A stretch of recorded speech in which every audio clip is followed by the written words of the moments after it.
ચાલો આજે આપણે મહાભારતની એક એવી જાણીતી વાર્તામાં ઊંડા ઉતરીએ જે ભક્તિ, દૃઢ સંકલ્પ અને એક ખૂબ જ ચર્ચિત બલિદાનની વાત કરે છે. આ ગાથા છે એકલવ્યની. શરૂઆત જ એક મોટા સવાલથી કરીએ. વિચારો તો ખરા, શું ફક્ત અતૂટ શ્રદ્ધા અને માટીની એક મૂર્તિ કોઈને દુનિયાના શ્રેષ્ઠ ધનુર્ધરોની હરોળમાં લાવી શકે છે?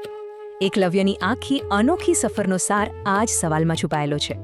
તો આ સવાલનો જવાબ મેળવવા માટે આપણે પહેલા એ સમજવું પડશે કે આખરે આ એકલવ્ય હતો કોણ, જેની ગાથા આજે પણ આપણને પ્રેરણા આપે છે.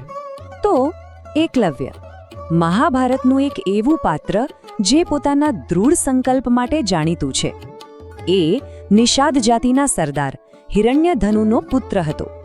અને હા, તેની આ ઓળખ, તેનું મૂળ એ તેની આખી વાર્તામાં બહુ મોટો ભાગ ભજવે છે. એકલવ્યની વાત કરીએ તો એ ખાલી એક શિષ્ય નહોતો. એની ધનુર્વિદ્યા પ્રત્યેની લગન તો જો અપ્રતિમ હતી. એણે જે ગુરુને મનોમન સ્વીકાર્યા એમના માટેની એની ભક્તિ સર્વોચ્ચ હતી. અને સૌથી મોટી વાત, એણે જાતે જ શીખીને પોતાની કળામાં મહારત હાંસલ કરી હતી. પાછળથી તો એ શૃંગબેર રાજ્યનો રાજા પણ બન્યો અને એક શક્તિશાળી સેનાનું નેતૃત્વ પણ કર્યું. હવે વાર્તામાં આવે છે એક ટર્નિંગ પોઈન્ટ, એક એવી ઘટના જેણે એના જીવનની દિશા જ બદલી નાખી. એક અસ્વીકાર જે તેની અસાધારણ યાત્રાની ખરી શરૂઆત બન્યો. હવે જુઓ, કોઈ પણ હોશિયાર વિદ્યાર્થીની જેમ જ એકલવ્યને પણ દુનિયાનો શ્રેષ્ઠ ધનુર્ધર બનવું હતું. અને એ જમાનામાં શ્રેષ્ઠ બનવું હોય તો જવું કોની પાસે? દેખીતી વાત છે, ગુરુ દ્રોણાચાર્ય પાસે. પણ થયું શું? એની જાતિના કારણે, એની આવડત અને લગન હોવા છતાં દ્રોણાચાર્યે એને શિષ્ય તરીકે સ્વીકારવાની સાફ ના પાડી દીધી. હવે સામાન્ય રીતે કોઈની સાથે આવું થાય તો એ હિંમત હારી જાય, બરાબર? પણ એકલવ્ય જુદી માટીનો બનેલો હતો. એક દરવાજો બંધ થયો તો એણે હાર ન માની. એણે પોતાનો રસ્તો જાતે બનાવવાનું નક્કી કર્યું. તો એણે શું કર્યું? એ સીધો જંગલમાં જતો રહ્યો. ત્યાં એણે પોતાના ગુરુ દ્રોણાચાર્યની એક માટીની મૂર્તિ બનાવી, એને જ પોતાના ગુરુ માન્યા અને પછી તો બસ એક જ ધૂન, દિવસ રાત ધનુર્વિદ્યાનો અભ્યાસ. ઘણા વર્ષો વીતી ગયા. એકલવ્ય એકલો જંગલમાં મહેનત કરતો રહ્યો. અને પછી એક દિવસ આવ્યો જ્યારે એની આ છુપી પ્રતિભા દુનિયા સામે આવવાની હતી.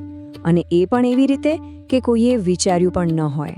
વાત એમ બની કે એક દિવસ પાંડવો અને કૌરવો ગુરુ દ્રોણ સાથે શિકાર કરવા નીકળ્યા. અને ક્યાં પહોંચ્યા ખબર છે? બસ એ જ જંગલમાં જ્યાં એકલવ્ય તપસ્યા કરી રહ્યો હતો.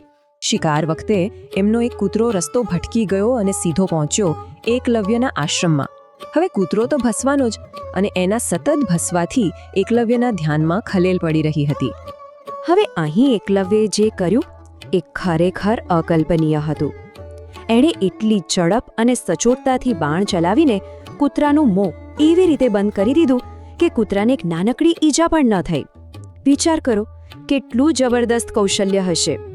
જ્યારે પેલો કૂતરો પાછો રાજકુમારો પાસે ગયો ત્યારે એનું મોં જોઈને બધાની આંખો પહોળી થઈ ગઈ. દ્રોણાચાર્ય પણ દંગ રહી ગયા. આવું ધનુષ્ય કૌશલ્ય તો એમણે પણ ક્યારેય નહોતું જોયું. દેખીતી વાત છે, બધાએ ધનુર્ધરને શોધવા નીકળી પડ્યા. કૂતરાના પગલે પગલે લોકો પહોંચ્યા એકલવ્ય પાસે. અને જ્યારે દ્રોણે એના ગુરુ વિશે પૂછ્યું ત્યારે એકલવ્યે નમ્રતાથી પેલી માટીની મૂર્તિ તરફ આંગળી ચીંધી, જે ખુદ દ્રોણાચાર્યની જ હતી. અને બસ અહીંથી વાર્તા એના સૌથી ચર્ચિત અને સૌથી વિવાદાસ્પદ વળાંક પર આવે છે. એકલવ્યની આ ભક્તિ અને આવડત જોઈને દ્રોણાચાર્યએ કહ્યું કે ભલે મેં તને સીધું શીખવ્યું નથી, પણ તે મને ગુરુ માન્યો છે તો તારે ગુરુ દક્ષિણા તો આપવી પડશે. પણ એમણે જે માંગ્યું એ કોઈએ સપનામાં પણ વિચાર્યું નહોતું. ગુરુ દક્ષિણામાં દ્રોણાચાર્યે માગી લીધો એકલવ્યના જમણા હાથનો અંગૂઠો. હા, અંગૂઠો! એ જ અંગૂઠો જેના વગર કોઈ ધનુર્ધર તીર ચલાવી જ ન શકે. જે વાર્તા આપણે બધાએ સાંભળી છે એ પ્રમાણે એકલવ્યે એક સેકન્ડનો પણ વિચાર કર્યા વગર તરત જ પોતાનો અંગૂઠો કાપીને ગુરુના ચરણોમાં ધરી દીધો. ગુરુ ભક્તિનું આનાથી મોટું ઉદાહરણ બીજું શું હોઈ શકે? પણ શું વાર્તા અહીં જ પૂરી થઈ જાય છે? શું આ માત્ર એક બલિદાનની જ કરુણ ગાથા છે કે પછી આ આખી ઘટનાને જોવાનો કોઈ બીજો નજરિયો પણ હોઈ શકે છે? ચાલો આના બે અલગ અલગ અર્થઘટન જોઈએ. એક દૃષ્ટિકોણ કહે છે કે આ ગુરુ ભક્તિ માટે કરાયેલું એક દુઃખદ બલિદાન હતું, પણ એક બીજો બહુ જ રસપ્રદ દૃષ્ટિકોણ પણ છે. એ મુજબ આ એક સાંકેતિક ભેટ હતી. એવું પણ બની શકે કે દ્રોણે એકલવ્યની પ્રતિભા જોઈને એને અંગૂઠા વગર તીર ચલાવવાની એક ખાસ નવી રીત શીખવી હોય. કારણ કે હકીકત તો એ છે કે અંગૂઠો ગયા પછી પણ એકલવ્ય રોકાયો નહીં. એણે હાર ન માની. એણે પોતાની જાતને બદલી અને પહેલી બે આંગળીઓ એટલે કે તર્જની અને મધ્યમાનો ઉપયોગ કરીને તીર ચલાવવાની નવી રીત શોધી કાઢી.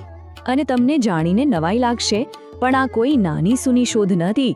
કહેવાય છે કે એકલવ્યની આ જ ટેકનિક આજે મોડર્ન આર્ચરીનો આધાર છે.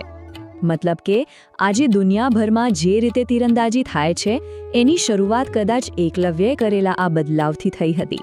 તો હવે સવાલ એ થાય છે કે એકલવ્યની વાર્તાને આપણે કઈ રીતે જોઈએ?